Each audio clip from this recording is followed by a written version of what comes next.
The airline industry in Asia is a pretty simple story actually throughout the whole world. In this part of the world we've got very strong demand for passengers and demand for cargo. It's a fast growing region. Pearl River Delta is a factory for the world, so very strong demand.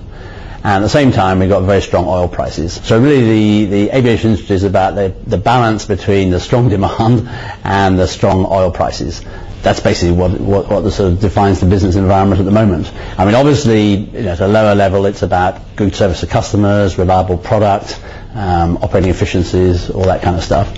And the other thing that's new in Asia is the growth of a lot of new airlines coming into the marketplace. Lots of different business models, stimulating demand, making it very interesting for the consumers. I think one of the biggest challenges we face at the moment is the infrastructure for aviation. I mean, the industry is really growing fast at the moment. One of the big challenges we have is airspace and airports. Many airports are completely full, bursting at the seams, and there's a lot of problems with air traffic control in terms of getting good routings and using up the airspace efficiently. So that's a big challenge for us in Asia and in everywhere else in the world.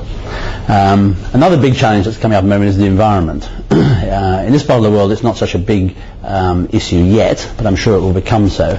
But in Europe in particular there's a lot of concern about pollution, about noise pollution, greenhouse gases, all this kind of stuff, and I'm sure that's going to be a growing issue in the future. And the other one of course that's very big is security. Lots of security issues. It's a very scary subject, a lot of concern. The government's trying their very best, but a big impact on airlines and on customers. You can see the queues at airports and the frustration people have with all the procedures and things.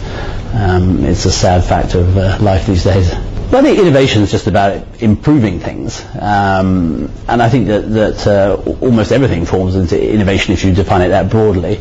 But we can talk about innovation in terms of improving the product or service for the customers. We can talk about innovation that improves efficiency, drives down costs, improves reliability. But basically we would say everything's about innovation. But of course there are large innovations and small innovations, and some are breakthroughs and some are just deployments in your own business and organisation. Well, they have to. I mean, that's what business is about. I think our customers all expect our product to improve, both in terms of the offering and in terms of the efficiency and reliability of it. At the same time, there's constant pressure on costs. Low airfares are very attractive, lots of new airlines coming in, and so it's a core fact of business that you have to try and improve your product and at the same time drive down costs. And innovation does both. It can improve both the product and to help drive down costs. So the two have to live together. It's what business is about. It's the job of management. Well, I think we're very excited at the moment about our new long-haul product we're just putting onto the aeroplanes, and there's a couple of things there that are very innovative. So in first class we have what's like a little hotel room suite, which is the first to be deployed on any airline. Greatly enhanced privacy, much wider seats, very comfortable, with a wardrobe, personal wardrobe. A lot of things there, very nice. Of course that's only for the privileged few who can afford first class. But in economy class, I think something that's even more attractive. We're introducing in economy class a seat which is like the seat in business class. The back does not recline into the person behind, so you slide down in front. I think that's very attractive. And one of the things I personally don't like on aircraft when I'm sitting in economy is when the seat comes back in your face, and that's makes the thing feel very constricted, especially if you want to read or do something other than sleep yourself. So I think that's very innovative, and we're very excited about that. On the IT side, one of the things we're doing is really trying to support our customers through the web and our website and things like that in different parts of the world. And we're very proud of an award we just won in the United States for recognising our efforts to produce different content, different languages for websites around the world. I think also online check-in. We were one of the first airlines to really drive online check-in. In our environment, kiosks are not such a big success story because of the requirements of luggage and document checking for international travel. But online check-in is a real win for customers in terms of being able to choose their seat early and be sure that they're getting on the aircraft. We're a full service airline trying to offer a premium product, and so the enhancements we can do in terms of making the product better or the service we offer are obviously very important, and the innovations I just mentioned, they're all aimed at doing that for the customer. We also have some less visible innovations inside the company which help to drive down costs and to make things more efficient and more reliable.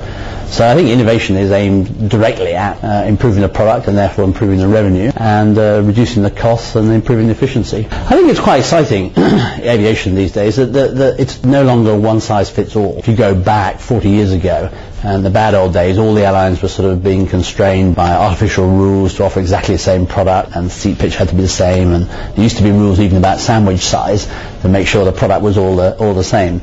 Now we've gone completely to the opposite extreme, and we have a wide range of products, from full service carriers like ourselves trying to offer a very premium product, through to very cost effective, good value, point-to-point operators, and they're very popular with customers too. One thing you can see in this is that the total size of the market is growing. The new carriers are not stealing market shares from the older carriers. They are some, of course, but primarily they're growing the market. I mean, there are many people in this part of the world who love to travel more frequently, and if airfares come down and the seats available, people will take a golf holiday in Thailand or go shopping in Singapore or whatever, sightseeing, go to the beach, visit relatives, this kind of stuff. So we do see growth in the market, but customers are getting more demanding. Now there are different products on offer. It's up to all of us to really offer a very good quality product, and our job is to offer a product which the customer values. I think one of the big challenges in IT, we see it a lot in the literature and things, is to make sure that the IT and the business are well aligned. I think that's terribly important, particularly when it comes to innovation. There needs to be very good dialogue between the senior IT people and the senior leaders on the commercial side of the business about what it is the business is trying to achieve. I think IT people are very bright, and there's lots of opportunities and lots of creative solutions in the marketplace. But the challenge is to make sure that IT people understand exactly what it is the business wants, and the business people understand exactly what it is that the IT people can deliver, and then to find the sweet spot where both go together. So I think for innovation, the importance is getting the alignment. And from what I can see, and we talk about our own company, Cathay Pacific, I mean, we're chock-a-block full of good ideas. There's no shortage of good ideas. The challenge is to develop the right ones. I think that's true in most small organizations and most startup companies. They have bright ideas. It's to get the right sweet spot where the effort and the investment's put in something that really pays a dividend for the company.